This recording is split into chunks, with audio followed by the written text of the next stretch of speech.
Timekeeper at the bell, we have Jim Elmquist. Keeping count of the knockdowns, George Lilly.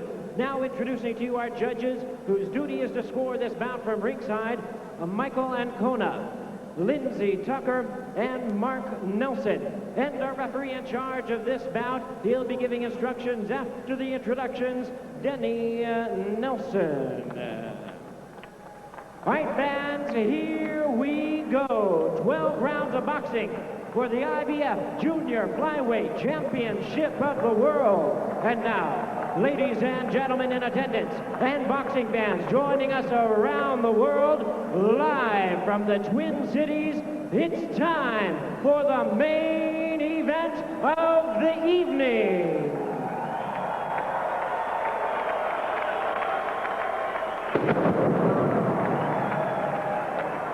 Introducing to you first the challenger on my left, fighting out of the blue corner, entering the ring wearing yellow trunks with black and blue trim, hailing from Parañaque in the Philippines. He weighed in at a trim and ready 105 pounds even, with a record of 16 wins, 4 losses, and 3 draws. He has 3 wins coming by way of knockout. Please welcome the current Philippine champion, tonight challenging for the world title, known as the Killer from Manila, introducing Carmelo Caceres.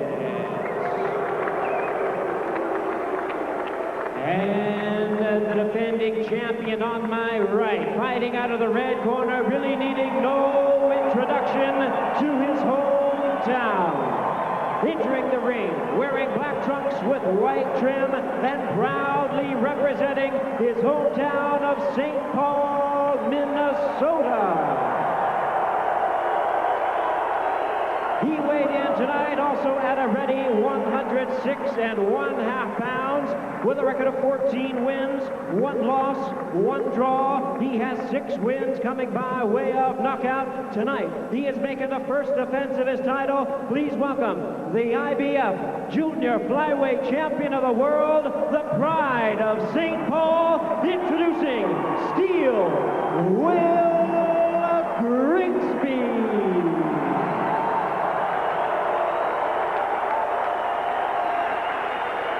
I don't know if you can get the excitement that I get. Carl, I get chills. I get goosebumps here. This crowd here in the Twin Cities loves this fight. It's electrifying, to say the least. I tell you what, they're really proud of their hometown hero in Steel Will Grigsby. Last time I get this excited was when we heard the Mexican national anthem in that bull ring in Mexico in one of the Chavez fights. This is exciting. We're set to go. The IBF Junior Flyweight Championship of the World, the 108-pound division. They're both in lean. In at 106 1/2 is Grigsby, and Carmelo Caceres is in at 105. He just fought for a world title. Now, the word on Carmelo Caceres is he's a good boxer with world-class ability. This is his 2nd world title shot and his 24th professional fight. He lost the previous bid for his IBF title last year. He's the current Philippine national champion. He's in the yellow trunks, as you see. He's a boxer, counter-puncher. He has a lot of combinations. He's got good speed, good lateral movement on his feet, and he was scheduled to fight in Guam tonight, but he pulled out of that fight in Guam to get his 2nd world title shot tonight. He's been training for 8 weeks, so this is no standby fight, because originally Grigsby was scheduled to fight Anis Roga, and Roga got injured in training, and the fight couldn't go on. Yes, you know, this kid, Caceres, is a real decent fighter, and he has tremendous hand speed. He's a good boxer, but that's what Will Grigsby is too. But I think Will possesses a little more power than Carmelo does, and I think this is going to be a hometown night for the champion. Well, it's going to be interesting to watch, because both of these guys have extremely quick feet, but Caceres, who's very fast on his feet, is quicker than most of the opponents that Grigsby's faced. But I noticed Grigsby is doing one smart thing. Instead of chasing after him, he's moving side to side and making Caceres come to him. You see him just standing there. He's making him come to him. He wants the position to be right for him. He wants to fight this fight outside. He wants to use his jab. He has a great right hand. He's a fine all-around world-class fighter. He's got a decent jab. He uses it more for defense to set up his right hand.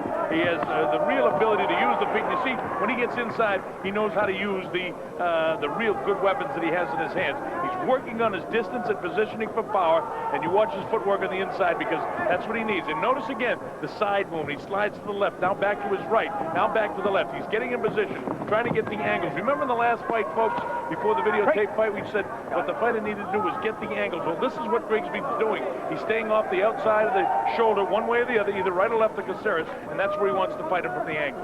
Well, I tell you what, Will Grigsby is probably one of the more intelligent fighters in boxing today. He's a really, really smart fighter. He doesn't fight to please the crowd. He fights to win. And he does everything in the ring right. He moves well. He punches well. He does great defense. And he just continues to win. And that's all you can ever ask of a guy. Well, these guys, if you combine their records, is about 35, 36 fights in total, and only a total of 9 knockouts, which is unusual when you have a world title fight of this class. Both world-class fighters. So this is going to be a battle of strategy. It will be a crowd pleaser at times when they decide to mix it up. But anytime you see Grigsby do anything here, this crowd will really be electrified. It's exciting here in Minnesota because they love this kid. It's the first time in, I guess, 70 or 80 years they've had a world champion here. First time in 19 years since they've had a world title fight here. And I was privileged to call that fight over to the old Met Center when Larry Holmes beat the favorite son here. It was a very interesting fight that night. The bell ends round number 1. We're in with Will Grigsby. Don't be in a rush. Grigsby, 28 years old, hometown St. Paul, Minnesota. Rory Rose, his manager, Richard Grigsby, his brother's in there with him. Dennis Presley and Al Benani, a very important guy working in the cuts. That's Al standing right there facing you. And in the other corner, you've got Leon Ponicillo, who works with all of those fighters that come over from the Philippines and Hawaii. He's the guy doing the talking, and that's Jimmy Brennan working cuts with him. Well, you know, speaking of that fight that back in 19 years ago, July 7th of 1980, that guy that Larry Holmes fought is he's an inspector now standing in Will Grigsby's corner. Scott Ledoux put up a tremendous effort against the champion. Now let's look at that left hand. Real good left hand. Okay, we're set to go here. This is round number 2. It's scheduled for 12 rounds. I thought that Grigsby won that first round.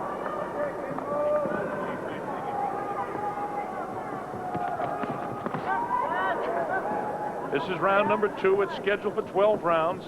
This is the world title, the IBF Junior Flyweight Championship of the World. It's a 108-pound division. The other guys are both Thais. You get Samson Suratong from Thailand, and also Pinchot Sirawat. That's C. Sirawat. He's the WBA champion. So these are the guys that you might get an opportunity to see Will Grigsby fight down the line if he can defeat this fine fighter from Paranaque in the Philippines. This is his first fight in the United States of America. Steel Will taking his time. Again, folks, don't be impatient here as the crowd is going to get. This is a battle of wills. Steel wills, will, and strategy. Well, I tell you what, Colonel, this is going to be a lot of fun watching these two guys. These are prime boxers, and these little bitty guys are very exciting, and they give you more action than the big guys. And I tell you what, I love these little guys. And Will Grigsby weighing in yesterday at 106.5 pounds indicated to me, he said, listen, if those 105-pounders don't want to come up, he'll go down. And you know, some great little guys down there like Ricardo Lopez and so forth. So I tell you what, he's ready to challenge them all. Well, he's below, well below. When you talk coming in at 106.5, you know, that's great weight when you have to be 108. And most of these guys have trouble making weight. Neither one of these guys had trouble making weight. Caceres actually fought for the 105-pound title. So I like the attitude of Will Grigsby. I would love to see him fight Ricardo Lopez, who to me is just one of the great fighters in all the world today. Yes, he's told me a lot on numerous occasions and conversations over the course of the last 19, 20 months that we've been associated with one another, that the Mauricio Pastrana's, the Rosendo Alvarez and Ricardo Lopez, he wants that challenge. And I tell you what, you got to admire a guy with that kind of heart and spirit. Right now, he's getting away from the idea of slipping side to side. He's standing right in front and almost inviting Caceres to come in. Now he slides away. Caceres comes in, throwing the right hand. Caceres very wide-eyed, very clear-eyed. He knows what he wants to do. This is a battle of wills and strategy. Well, back in December of last year when he won the title against Ratadopol Vorpin was a big puncher, and he has a wealth of experience, and Grigsby fought the perfect fight and could have knocked him out that night, and I think he's a smart fighter, and that's what he's doing right now to Caceres. Well, the tendency would be to go after him, but he's making Caceres come to him, because if he gets Caceres in between, if he's not shuffling, he actually flips that foot off and takes a step forward, and he can time the right hand, he'll knock him out. Well, that's what he did back in December. He had Vorpin in big trouble, but it came in the middle rounds of that fight, and so we'll have to wait and see how this fight progresses. Well, this is a tough round to score, fairly even on both guys. Caceres was more aggressive, and Will Grigsby did a nice job of counterpunching. Nice left hook there at the bell to end round 2. That left hook may just sway the judge's eye. I would think so. Yeah, that was a pretty close round, a pretty competitive round. This guy Caceres come to fight, so that's what we all.